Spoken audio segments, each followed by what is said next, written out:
All right, let's talk about the NFL playoffs. I really still ain't really honestly, I really still ain't looked at the schedule. Um I see it was a couple duds here and there. 'Cause I know Tua, they ruled him out the other morning, so he out. Uh so so yeah. So I really ain't truly looked at that schedule. I had to bracket up and let me put the schedule up in there so we can look at this schedule. Let's see if we can find let's just get the schedule. So I break this down to a whole like playoff prediction, and then here they go again. They fighting over a bone. Don't worry about it. Husband and wife in there fighting. Um, Mason a crybaby. So you got 1, 2, 3, 4, 5, 6 games. You got to understand too. They went they went away from the two buys for the 1 and 2 seed. They only gave one buy. They added a game, regular game in the season. In the season, I think we all know that's the 18th week. Then they turned around and added a playoff game, and now you got a playoff game on Monday, I believe. So yeah, you got one playoff game on Monday, which I think is kind of messed up from a standpoint. I know it's all the same thing. If I play Saturday and come back, um, I come back, Saturday. It's the same Monday, and then you come back Sunday. But I mean, I didn't like the fact, and I hate the Cowboys, but I didn't like the fact that the Cowboys had to play two Monday night games, two Thursday night games. I think if you play on Thanksgiving, you shouldn't be obligated to come back on another Thursday. I'm just being honest. That made no sense for me. And then they turn around and then they forced to play on Monday night and then probably come back next Sunday. Um, I mean, it is what it is, right? To me, I didn't really like that. But the first let's get to the first game they got on the slate. Hold on, I got the wrong one up. Let's get to the first game they got on the slate, which is let me kind of zoom out a little bit. There we go. Let's get to the first game they got on the slate, which is Saturday, 4:30 p.m., January 14th. The Seahawks and the 49ers. Um, a lot of people felt that the Seahawks kind of got in there. I heard a Mad Dog talking about, it was a messed up punt play that they had in there that run into the punter that saved them versus the LA Rams. It was a team that was slipping in the season because Kenneth Walker, Rashad Penny went down. But when Kenneth Walker and Rashad Penny is playing, or one of them is playing, and Penny ain't played in a while, he always injured. Um, they a different football team, and everything is differently when they can run the football. And you just ready for Brock Purdy to turn into Brock Purdy. Now, the first game of the season, they blew out the Seahawks 27-7. Um, and Jimmy Garoppolo was quarterback, and that's the game that Trey Lance got threw out of. And then they played December 15th with Brock Purdy. He was 17 for 26, 217, two touchdowns. Geno was 31 for 44, 238, one touchdown. Kenneth Walker ran 12 for 47. Um, the one thing about San Francisco, you can get plays down the field if you can block up front. Geno Smith playing for a lot of money. I think it's a winnable game for Seattle, like it or not. I still don't trust Mr. Irrelevant Brock Purdy. Um, yeah, I still don't trust them. I think, the Seahawks have an opportunity to go there and win. I think if they can, get some production out of Kenneth Walker, they can win that football game. That might be one of the upsets, but defensively, they allow a lot of passes in the back end. They're gonna have to stop the run. That's where it started at. And Christian McCaffrey is just something different right now in this offense. I mean, his father played in that kind of zone blocking system in Denver, even though his dad was a receiver, and Ed McCaffrey. So I mean, yeah, it's going. It's I know San Francisco is probably going to be a nice favorite to win this game for sure. But I think Seattle got a chance with Brock Purdy at quarterback. So right now they got Seattle, they got uh San Francisco by -9.5. I think that's too much. I think I like the Seahawks to cover the spread at 9.5. And I believe that San Francisco will win maybe by a touchdown. I can see three to a touchdown. I think it'd be a competitive game. And I think Pete Carroll's a great coach. So I think it'd be something like 27-20 or 17-24. Maybe a little bit closer. But I think Seattle is playing with really no expectations, and all they do is take for Kenneth Walker to have a really good game. So I like San Francisco by a touchdown. I think the spread on FanDuel is a little bit too high. I even think this could be a field goal type of game. So I like San Francisco to pull it out. That's the first game, Saturday, 4:30.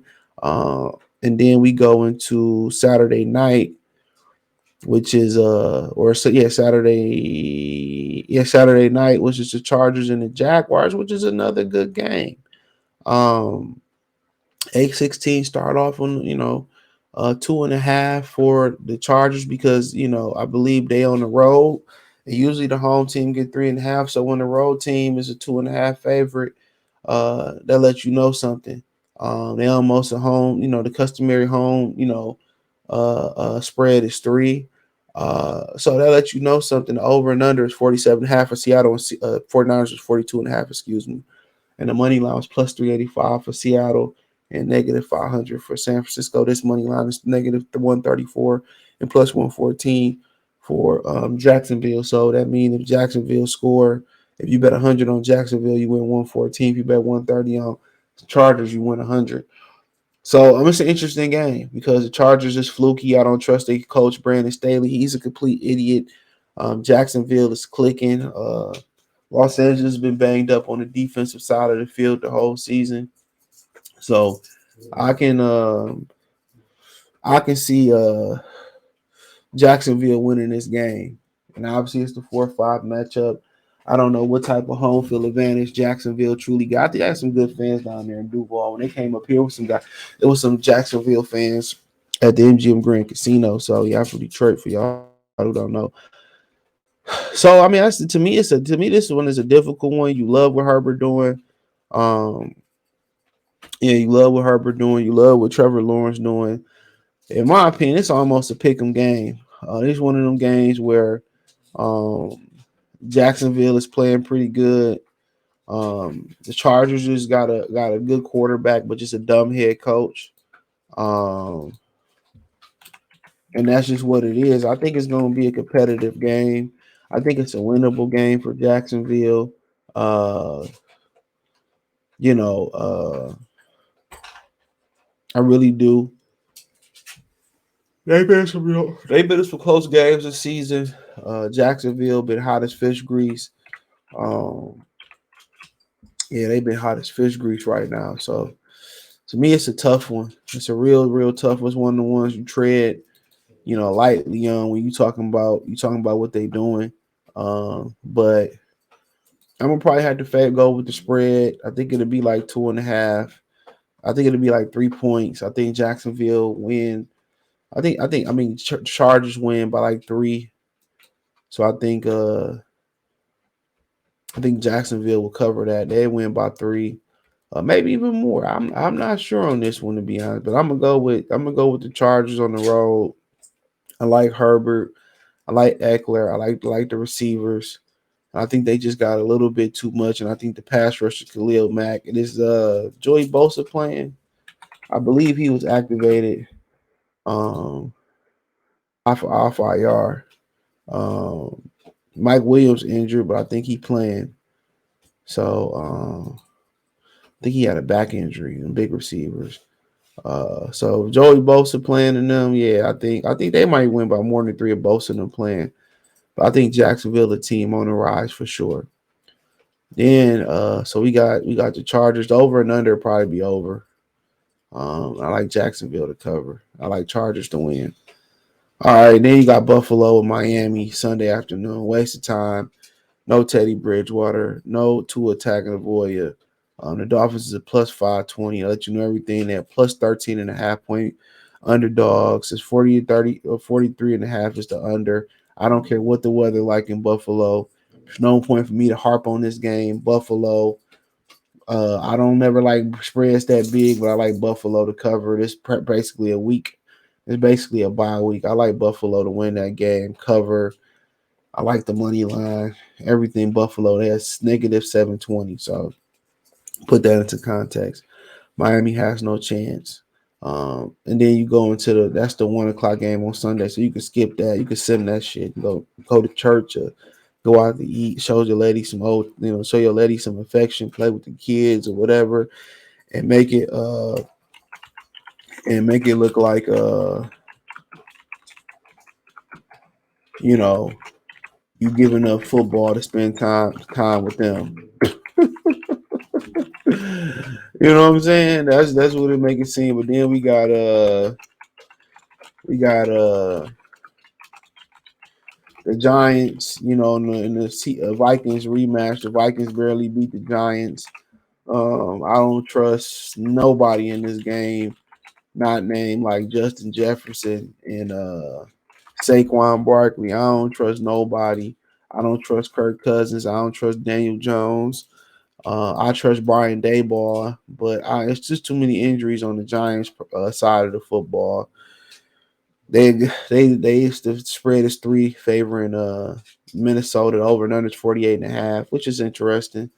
Um, Giants are obviously an underdog plus 138, and Minnesota's negative 164 on the FanDuel. Shout out to FanDuel, it's a betting site. So, uh, um, interesting game. They played a close game before. I know Minnesota. The Vikings are. The Giants are feeling confident. They only lost by 3 going to Minnesota on a 61-yard field goal. I don't trust Kirk Cousins at all. But Minnesota got so much firepower. Kirk Cousins got a playoff win over Drew Brees under his belt. Daniel Jones, he played solid this year. I still think they need a quarterback. But for me, it's a winnable game for Minnesota. The Vikings defense is terrible. But for me, I'm just going with Minnesota off the strength. They at home. They got too much firepower, and I think it'll be a 3-point ball game. But I don't trust Kirk Cousins. I don't trust. I think I might trust Daniel Jones more than Kirk Cousins in this game, and I can definitely see it going the other way. But I'm gonna pick them. I'm gonna pick this game to cover the. I'm gonna pick Minnesota to cover the points to win by more than 3. I mean, I'm gonna pick Minnesota to win by more than 3. I think they're gonna cover the over and under, but I got Minnesota winning, but I'm not too confident in that one. Then you move to Baltimore and Cincinnati. I don't think Lamar gonna play. Baltimore 8.5 point favorite. I mean, Cincinnati's 8.5 point favorite. It's Sunday night, 8:16 kickoff. Um, you know, Baltimore's a plus 315, negative 400 for Cincinnati, 40.5 over and under. I think they cover the 40.5 because Cincinnati gonna put up points, I believe. But they just played in a regular season at the end. So and Baltimore did their thing. So I mean, and Cincinnati did they. I got Cincinnati win. Ain't no point in continue to don't go there. Cincinnati will win. They're a good football team, and that's that. And then you go to the Cowboys and the Bucks. There's no way the Cowboys should lose this game. They favor by 2.5 on the road in Tampa. Negative 142. Tampa plus 120. 40.5 is the over and under. That'll be an interesting one. I probably will say it'll probably be right around that line. I'm probably go maybe under. Maybe a little over the way the Dallas Cowboys defense playing. But I think Dallas will win by 7. I think they should win by 7. I mean, Tampa Bay been terrible all year. I know Dak giving the ball away. Tampa got some injuries on the back end. Their receivers can't run past nobody. They can't block. I know they're getting Jensen back and getting a little healthier. They can't run the football. I just see, if Dallas don't win this game, they ain't run the road game since beating San Francisco on the road in the 90s. If Dallas don't win this game, I just don't really have much to say. They should run away. They should run away with this victory on Sunday. So yeah, they should run away with this victory on Sunday, bro. Like it shouldn't even be close. I think they reached the over in this game. I think Dallas win cover. They should win by. They should really win by 2 scores, at least by 10 points. But I'm gonna be 7. Be nice and say 7, and that's my opinion on it. But then in the scenario I got picked, uh, the Philadelphia Eagles would take on the Dallas Cowboys in the second round, and Minnesota would take on San Francisco.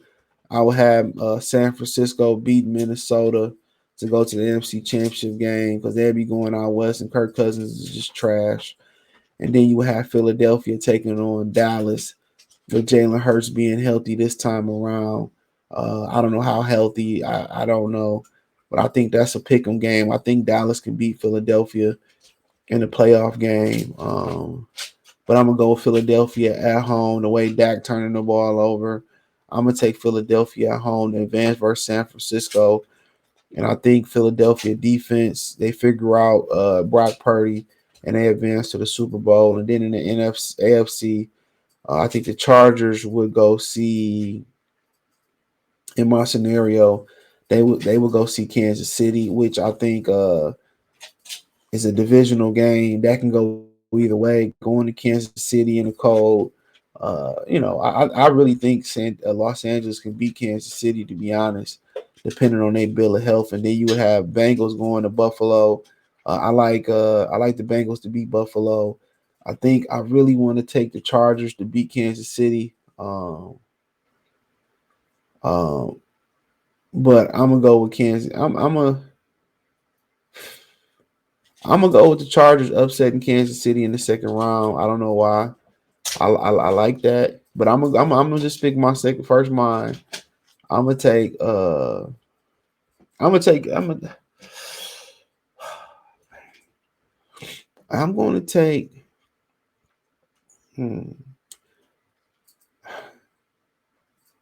I'm gonna take I'm gonna take I'm gonna take Mahomes. I want to pick Los Angeles, but I'm gonna take Mahomes to meet Joe Burrows in the AFC Championship game. And I'm gonna take Cincinnati and the Philadelphia Super Bowl, and I like Cincinnati to win it this year over Philadelphia. So that's my little prediction. Let me know what you girls and guys think. Check out the NFL playlist. Uh, Thumbs up the video, share the video, subscribe to the channel.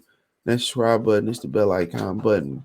Hit all notifications, increase your chance to get notifications. We go live or drop a video. Financially, want to support the channel? Cash App $sign CJ Good 313. Venmo CJ Good 313. PayPal link in the description. My link tree is the first link in the description. You can find me on Twitch, Twitter, Instagram, Spotify, Anchor, Cash App, Venmo, PayPal, Apple Podcasts, Google Podcasts, the whole 9. Appreciate the love and support. One time for the one time. Peace. Well, hold on before we say peace. Peace.